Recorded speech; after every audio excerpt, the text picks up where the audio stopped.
ಜಮಖಂಡಿ ನಗರದ ಸರ್ವೋದಯ ಶಾಲೆಯಲ್ಲಿ ತಾಲೂಕಾ ಮಟ್ಟದ ವಿಶ್ವ ವಿಕಲಚೇತನರ ದಿನಾಚರಣೆ ಅದ್ದೂರಿಯಾಗಿ ನಡೆಯಿತು. ಇದೇ ಸಂದರ್ಭದಲ್ಲಿ ಕ್ಷೇತ್ರ ಶಿಕ್ಷಣಾಧಿಕಾರಿ ಬಸವಣ್ಣವರ್, ರಮೇಶ್ ಮಡಿವಾಳರ್, ಸರ್ವೋದಯ ಶಾಲೆಯ ಅಧ್ಯಕ್ಷರು, ಇನ್ನೂ ಹಲವು ಅಧಿಕಾರಿಗಳು, ಗುರುಗಳು ಉಪಸ್ಥಿತರಿದ್ದರು. ವರದಿ ರವಿ ದೊಡ್ಮನಿ ಮತ್ತು Gangu Poojary, RD news, Jamkhandi.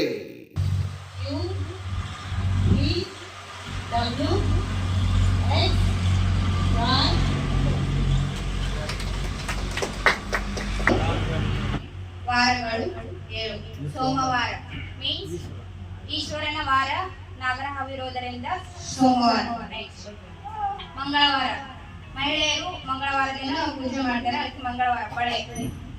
Next ಬುಧವಾರ English letter W pencil. Next ಗುರುವಾರ ರಾಯರ ವಾರ ಆಗಿರ್ತಕ್ಕಂಥ ಗುರುವಾರ. ನೆಕ್ಸ್ಟ್ ಶುಕ್ರವಾರ ಮುಸಲ್ಮಾನರು ನಮಾಜ್ ಮಾಡುವಂತ ವಾರ, ಶುಕ್ರವಾರ. ನೆಕ್ಸ್ಟ್ ಶನಿವಾರ ಹನುಮಪ್ಪನ ವಾರ ಆಗಿರೋದ್ರಿಂದ ಶನಿವಾರ. ನೆಕ್ಸ್ಟ್ 1 ಜನವರಿ ಅಂದ್ರೆ happy new year. Next February English letter F. Next March Holi ಹಬ್ಬ ಆಡೋದ್ರಿಂದ ಮಾರ್ಚ್. ನೆಕ್ಸ್ಟ್ ಏಪ್ರಿಲ್ ಅಂದ್ರೆ ಎಲ್ಲ ಶಾಲೆಗಳು ಬೀಗ ಹಾಕ್ತವೆ, ಅದಕ್ಕೆ ಏಪ್ರಿಲ್. ಮೇ ಅಂದ್ರೆ ಮೇದಾಗ ಸೂರ್ಯನ್ ಜಾಸ್ತಿ ಬಿಸಿಲು ಇರೋದ್ರಿಂದ ಮೇ.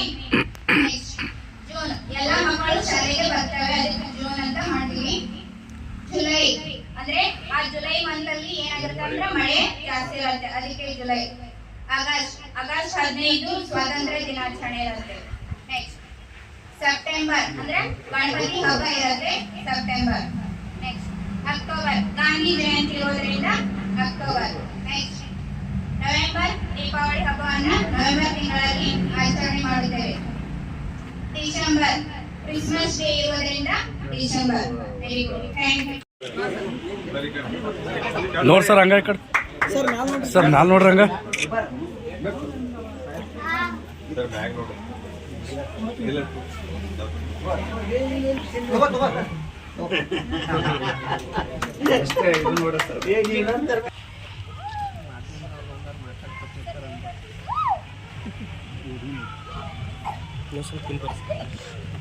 ಭಾಳ ದೂರ ಆಕತ್ರಿ.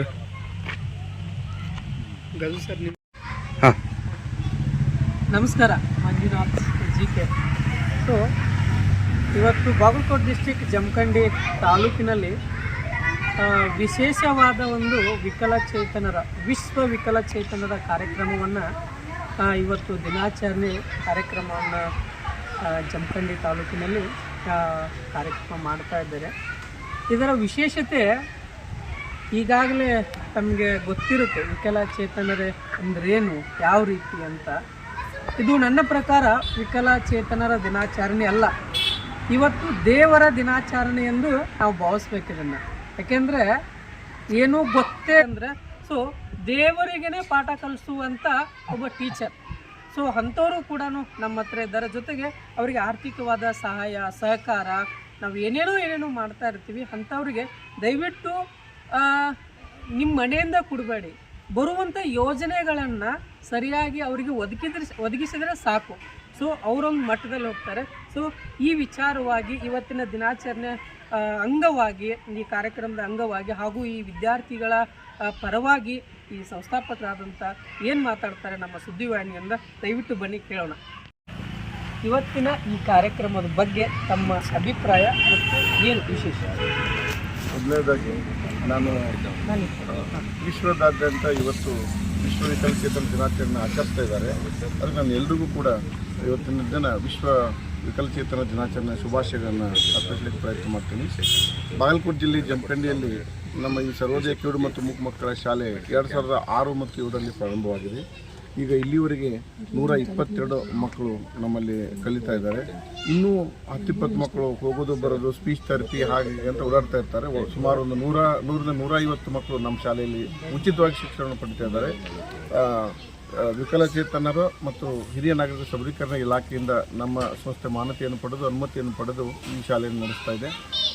ಮುಖ್ಯವಾಗಿ RPWD ಆ್ಯಕ್ಟ್ ಪ್ರಕಾರ right to person with disability act 2016 ಪ್ರಕಾರ ಕೇಂದ್ರ ಸರ್ಕಾರ 21 ವಿವಿಧ ವಿಧಗಳ ಅಂಗವಿಕಲತೆಯನ್ನು ಗುರುತಿಸಿದೆ. ಆ ಎಲ್ಲ ಮಕ್ಕಳಿಗೂ ಕೂಡ ಎಲ್ಲ ವ್ಯಕ್ತಿಗಳಿಗೂ ಕೂಡ ಸರ್ಕಾರದಿಂದ ಸರಿಯಾದ ಸೌಲಭ್ಯಗಳು ದೊರೆತು ನಮ್ಮ ಸಂವಿಧಾನದಲ್ಲಿ ಹೇಳಿರುವ ಹಾಗೆ ಸಮಾನತೆಯನ್ನು ಅವರಿಗೂ ಕೂಡ ಕೊಡಬೇಕು, ಅವರು ಸಮಾನತೆಯ ಬದುಕನ್ನು ಸಾಗಿಸಬೇಕು ಅಂತಕ್ಕಂಥ ದೃಷ್ಟಿಯಿಂದ ಮತ್ತು ಸಾರ್ವಜನಿಕರಲ್ಲಿ ಯಾವುದೇ ಅಂಗವಿಕಲತೆ ಹೊಂದಿರತಕ್ಕಂಥ ವ್ಯಕ್ತಿಗೆ ಅವನಿಗೂ ಕೂಡ ಸಾಮಾನ್ಯ ಜನರಿಗೆ ಕೊಡ್ತಾ ಇರ್ತಕ್ಕಂಥ ಗೌರವವನ್ನು ಅವಕಾಶವನ್ನು ಕೊಡಬೇಕು ಮತ್ತು ಇದರ ಬಗ್ಗೆ ಜಾಗೃತಿಯನ್ನು ಮೂಡಿಸಬೇಕು ಅಂತಕ್ಕಂಥ ದೃಷ್ಟಿಯಿಂದ ಈ ದಿನಾಚರಣೆಯನ್ನು ಇವತ್ತು ಆಚರಿಸ್ತಾ ಇದ್ದೇವೆ. ನಮ್ಮಲ್ಲಿ ಕೂಡ ಶಿಕ್ಷಣ ಇಲಾಖೆಯ ಅಧಿಕಾರಿಗಳು ಆಮೇಲೆ ನಮ್ಮ ಇಲಾಖೆ ಅಧಿಕಾರಿಗಳು ಕೂಡ ಈ ಒಂದು ದಿನಾಚರಣೆ ನಾವು ಆಚರಣೆ ಮಾಡಿದ್ದೇವೆ. ಈಗಾಗಲೇ ನಮ್ಮಲ್ಲಿ ಅನೇಕ ಮೂಲಭೂತ ಸೌಲಭ್ಯ ನಾವು ಮಕ್ಕಳಿಗೆ ಕಲ್ಪಿಸಿದ್ದು, ಹೊಸದಾಗಿ ನೂತನವಾದ ಕಟ್ಟಡವನ್ನು ಮುಂದಿನ ತಿಂಗಳಿಂದ ಇದೇ ಒಂದು ನಮ್ಮ ಆವರಣದಲ್ಲಿ ನಾವು ಕಟ್ತಾ ಇದ್ದೇವೆ. ಅದ್ರ ಜೊತೆಗೆ ಮೈಸೂರಿನಲ್ಲಿ ವಿಶೇಷ ಸಂಜ್ಞಾ ಭಾಷೆಯಲ್ಲಿ ಪದವಿ ಪಡೆದಿರತಕ್ಕಂಥ ಶಿಕ್ಷಕರು ನಮ್ಮ ಶಾಲೆಯಲ್ಲಿದ್ದಾರೆ. ಅದ್ರ ಜೊತೆಗೆ ಫಿಸಿಯೋಥೆರಪಿಯನ್ನು ಕೂಡ ನಮ್ಮ ಶಾಲೆಯಲ್ಲಿ ನೀಡಲಾಗ್ತದೆ, ಸ್ಪೀಚ್ ಥೆರಪಿಯನ್ನು ಕೂಡ ನಮ್ಮ ಶಾಲೆಯಲ್ಲಿ ನೀಡಲಾಗ್ತದೆ. ಅನೇಕ ಮಕ್ಕಳು ಅಲ್ಪ ಸ್ವಲ್ಪ ಮಾತಾಡಲಿಕ್ಕೆ ಬರ್ತಿರ್ತಕ್ಕಂಥ ಮಕ್ಕಳನ್ನೂ ಕೂಡ ನಾವು ಅವರಿಗೆ ಸ್ಪೀಚ್ ಥೆರಪಿಯನ್ನು ಕೊಟ್ಟು ಸುಮಾರು ಮಕ್ಕಳನ್ನ ನಾವು ಸಾಮಾನ್ಯ ಶಾಲೆಗೆ ಸೇರಿರ್ತಕ್ಕಂಥ ಒಂದು ದೃಷ್ಟಾಂತವೂ ಕೂಡ ನಮ್ಮ ಶಾಲೆಯಲ್ಲಿವೆ. ಈಗ ಇಷ್ಟೇ ಯಾವುದೇ ಒಂದು ಸಂಸ್ಥೆ ಒಬ್ಬ ವ್ಯಕ್ತಿ ವಿಕಲಚೇತನ ಮಕ್ಕಳಿಗಾಗಿ ಸೇವೆ ಮಾಡಿದರೆ ಸಾಲದು. ಇದಕ್ಕೆ ಸಮಾಜದ ಸಹಕಾರ ಮತ್ತು ಇಲಾಖೆಯ ಸಹಕಾರ, ವಿಶೇಷವಾಗಿ ಸಾರ್ವಜನಿಕರ ಸಹಕಾರ ಭಾಳ ಅತ್ಯಮೂಲ್ಯ ಆಗ್ತದೆ. ಯಾಕಂತಂದರೆ ಇಲ್ಲಿ ಇಲಾಖೆ ಏನು ಅನುದಾನ ಕೊಡಮಾಡ್ತದೆ ಅದು ಒಂದು ಹಂತದಲ್ಲಿರ್ತದೆ. ಪೂರ್ಣ ಹಂತದಲ್ಲಿ ಮಕ್ಕಳಿಗೆ ಸಾಕಷ್ಟು ಯಾವ ರೀತಿ ಆಗಬೇಕು ಆ ರೀತಿ ಸೌಲಭ್ಯವನ್ನು ಕೊಡಲಿಕ್ಕೆ ಇರೋದಿಲ್ಲ. ಆದ್ದರಿಂದ ಸಮಾಜ ಮತ್ತು ಸಮಾಜದ ಹಿರಿಯರು ಮತ್ತು ಇಲಾಖೆ ಅಧಿಕಾರಿಗಳು ಸಾಕಷ್ಟು ಸಹಕಾರ ಕೊಡಬೇಕಂತ ತಿಳ್ಕೊಂಡು ನಾನು ಕೇಳ್ಕೊಳ್ತೀನಿ. ಡಿಸೆಂಬರ್ 3 ವಿಶ್ವ ವಿಕಲಚೇತನ ದಿನಾಚರಣೆ ಎಲ್ಲರಿಗೂ ಹಾರ್ದಿಕ ಶುಭಾಶಯಗಳನ್ನು ಕೋರುತ್ತಾ, ಇವತ್ತಿನ ದಿವಸ ಬಹುಶಃ ಇದು ಉತ್ತರ ಕರ್ನಾಟಕದಲ್ಲಿ ಅಥವಾ ಕರ್ನಾಟಕದಲ್ಲೇ ನಂಬರ್ 1 ಅನ್ಬೋದು. ಯಾಕಂದ್ರೆ ಸುಮಾರು 100-150 ಮಕ್ಕಳಿಗೆ ಉಚಿತವಾಗಿ ಶಿಕ್ಷಣವನ್ನು, ಮೂಕ ಮತ್ತು ಕಿವುಡ ಮಕ್ಕಳಿಗೆ ಉಚಿತವಾದ ಶಿಕ್ಷಣವನ್ನು ಕೊಟ್ಟು ಅವರನ್ನು ಕೂಡ ತಮ್ಮ ಸ್ವಂತ ಮಕ್ಕಳಂತೆ ಕಾಪಾಡ್ತಿರ್ತಕ್ಕಂಥ ಮೊದಲಿಗೆ ನಾವು ನಮ್ಮ ಈ ಒಂದು ಶಾಲೆಯ ಅಧ್ಯಕ್ಷರಾದಂಥ ಮಡಿವಾಳ ಸಾಹೇಬರಿಗೆ ಅನಂತ ಧನ್ಯವಾದಗಳನ್ನು ಹೇಳಬೇಕಾಗತ್ತೆ. ಅಷ್ಟೇ ಅಲ್ಲ, ಸರ್ ಎಲ್ಲ ರೀತಿಯಾದಂಥ ವಿಶೇಷತೆಗಳನ್ನು ಹೇಳಿದ್ರು. ಯಾಕಂದ್ರೆ ವಿಶೇಷಚೇತನ ಮಕ್ಕಳಂದ್ರೆ ಅವರು ಬಿಡಪ್ಪ ಅವ್ರದ್ದು ಹಂಗೈತಿ ಹಿಂಗೈತೆ ಅನ್ಬಾರ್ದು. ಅವರಲ್ಲಿರುವ ವಿಶೇಷವಾದ ಪ್ರತಿಭೆಗಳನ್ನು ಹೊರ ಹಾಕಬೇಕಾದ್ರೆ ಅವ್ರಿಗೆ ಸಾಕಷ್ಟು ಅವಕಾಶಗಳನ್ನು ಕೊಡಬೇಕು. ಸರ್ಕಾರ ಕೇವಲ ಬಾಯಿ ಮಾತಲೇ ಹೇಳಿದ್ರೆ ಅಷ್ಟೇ ಅಲ್ಲ, ಈಗ ನಮಗೇನು ಹೇಳುತ್ತೆ, ಪ್ರತಿಯೊಂದು ಬಜೆಟ್ನಲ್ಲಿ ತಾಲೂಕ್ ಪಂಚಾಯತಿಗೆ ವಿಶೇಷಚೇತನ ಮಕ್ಕಳಿಗಾಗಿ ಅಥವಾ ಸಾರ್ವಜನಿಕರಿಗಾಗಿ 5% ಅನುದಾನ ಮೀಸಲಿಟ್ಟಿವಿ ಅಂತ ಹೇಳ್ತಾರೆ. ಆ 5% ಅನುದಾನ ಪ್ರತಿ ವರ್ಷ ಎಲ್ಲಿ ಹೋಗುತ್ತೆ? ಯಾವುದೋ ಒಂದು ಕಾರ್ಯಕ್ರಮ ಮಾಡಿ ಒಂದು 4 ಮಂದಿಗೆ ವೀಲ್ ಚೇರ್ ಕೊಟ್ಟೆ, ಸ್ಟಿಕ್ ಕೊಟ್ಟೆ ಅಂಥೇಳಿ ಮುಗಿಸ್ಬಿಡ್ತಾರೆ. ಇವತ್ತಿನ ಕಾರ್ಯಕ್ರಮಕ್ಕೆ ಎಲ್ಲರಿಗೂ ಶುಭಾಶಯ ಕೋರುತ್ತಾ, ನಮ್ಮ ಶಿಕ್ಷಣ ಇಲಾಖೆಯಲ್ಲಿ ಸುಮಾರು ನಮ್ಮ ತಾಲೂಕಿನಲ್ಲಿ 98,000 ಮಕ್ಕಳು ವಿದ್ಯಾಭ್ಯಾಸ ಮಾಡ್ತಾ ಇದ್ದಾರೆ. ಅದರಲ್ಲಿ ಸುಮಾರು 960 ಮಕ್ಕಳು ವಿಶೇಷವಾಗಿರ್ತಕ್ಕಂಥ 21 ವಿದ್ಯಾಭ್ಯಾಸದಲ್ಲಿ ಬರ್ತಕ್ಕಂಥ ಮಕ್ಕಳಿದ್ದಾರೆ. ನಮ್ಮ ಒಂದು ಕಚೇರಿಯಿಂದ ಒಂದು ಸಮನ್ವಯ ಶಿಕ್ಷಣ ಒಂದು ಘಟಕ ಇದೆ.